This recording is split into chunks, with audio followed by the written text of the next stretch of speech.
నమస్కారం అండి. SB news 9550కి స్వాగతం సుస్వాగతం.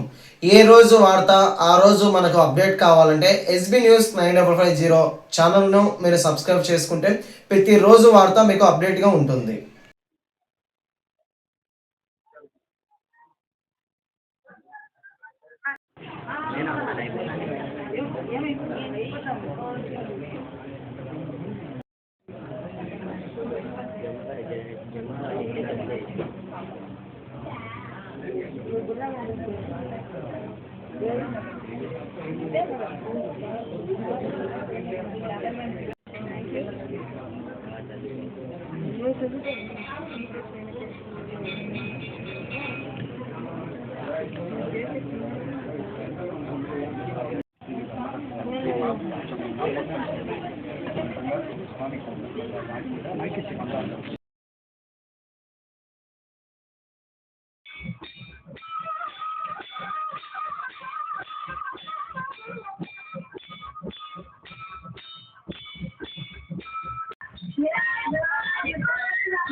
ఓం నమో నారాయణాయ.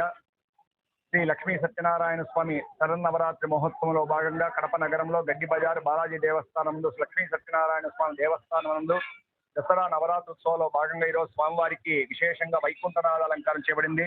ఈ వైకుంఠనాథ అలంకారం స్వామివారు వైకుంఠంలో శ్రీ మహావిష్ణువు ఏ విధంగా అయితే ఆశ్రయం ఉంటారో ఆ విధంగా విశేషంగా స్వామివారిని ఇక్కడ పూజించి స్వామివారికి విశేషమైన సువర్ణ రత్న ఆభరణములతో స్వామివారి అలంకరించి విశేషంగా భక్తులందరూ కూడా స్వామివారు అనుగ్రహ భాషణ చేస్తున్నారు. ఇంత విశేషమైనటువంటి స్వామివారి యొక్క అలంకారాన్ని భక్తులందరూ వేల సంఖ్యలో దర్శించుకొని భక్తులందరికీ ఎటువంటి అసౌకర్యం కలగకుండా భక్తులందరికీ కూడా తగిన విధంగా పోలీసు వారి యొక్క సహకారంతో విశేషంగా ఇక్కడ భక్తులందరికీ కూడా తీర్థ ప్రసాదాలు కానివ్వండి, భక్తులందరికీ కూడా అన్ని విధముల ఏ ఇబ్బంది లేకుండా తగినటువంటి ఏర్పాట్లు కూడా చేయబడినాయి. రేపటి రోజు తోటోత్సవం, లక్ష్మీనారాయణ అలంకారం, అనేక రకమైనటువంటి పుష్పములు, అనేక రకమైనటువంటి విశేషమైనటువంటి ఫలాలతో, జంతు పక్షులతో విశేషంగా స్వామివారి విరాహారం అంటే స్వామివారి యొక్క లక్ష్మీనారాయణ అలంకార స్వరూపై స్వామివారి ఆశీర్వదించారు. అంత విశేషమైన తోటోత్సవం రేపటి రోజు జరగబోతుంది. భక్తులందరూ కూడా రేపటి రోజు దర్శనం చేసుకుని స్వామివారి యొక్క అనుగ్రహం పొందవలసిగా ప్రార్థన. లక్ష్మీ సత్యనారాయణ స్వామి దేవస్థానం ఆలయ వంశపారంపర్య అర్చకులు విజయపట్నం.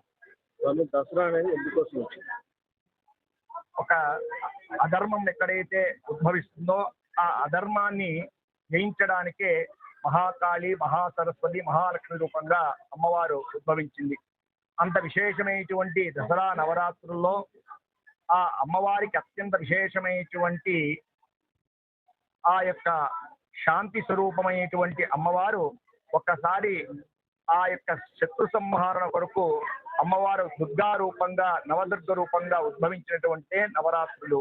ఈ నవరాత్రుల్లో అమ్మవారిని నిరంతరము అంటే ఆగమరీత్యా పాంచరాత్ర ఆగమరీత్యా వైష్ణవాలయాలు, అలాగే స్మార్త దేవాలయాల్లో అమ్మవారి యొక్క దుర్గా రూపమైనటువంటి అమ్మవారి ఆలయాల్లో ఈ నవరాత్రోత్సవాల్లో విశేషంగా ఆ అమ్మవారి 9 దినములు ఒక్కొక్క అలంకారంతో అమ్మవారు ఉద్భవించినటువంటి విశేషమైనటువంటి అలంకారం చేసి భక్తులకు మన సనాతన హిందూ ధర్మము, మన యొక్క వైశిష్ట, మన యొక్క ధార్మికతను తెలుపుతూ ఈ విధంగా దసరా ఉత్సవాలు అనాదిగా మనం జరుపుతూ వస్తున్నాం.